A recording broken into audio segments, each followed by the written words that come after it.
Welcome to our English.com. Listening skill. The Pentagon says a U.S. Navy warship intercepted missiles heading north from Yemen, potentially toward Israel. Meanwhile, hopes are high that the Rafah border will be opened on Friday for delivery of humanitarian goods. Our Soo-jin starts us off. Fears grow that fighting between Israel and Hamas could escalate into a wider geopolitical conflict.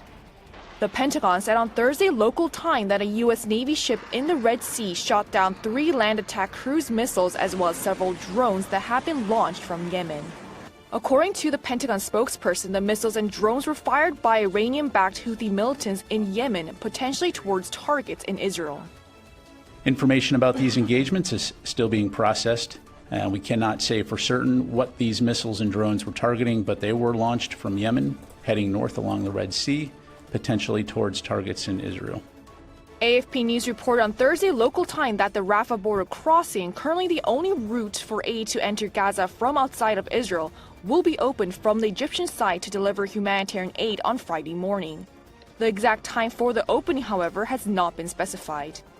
More than 150 trucks with food, water, and fuel are waiting at the border crossing. Meanwhile, Israeli Defense Minister Yoav Gallant alluded to a ground assault in the near future. He told troops gathered at the Gaza border on Thursday that while they're looking at Gaza from afar, an order will soon come that will allow them to see the Palestinian enclave from the inside. Fears over civilian death continue to mount, with reports on Thursday saying several people who had taken shelter at a church compound in Gaza had been killed or injured in a blast. Since the Hamas militant attack on Israel on October 7, the number of deaths in the conflict has reportedly reached over 5,000. The Palestinian Health Ministry based in Gaza reported that Israel's retaliation to the Hamas attack has left at least 3,785 Palestinians dead in Gaza, of which around a quarter were children.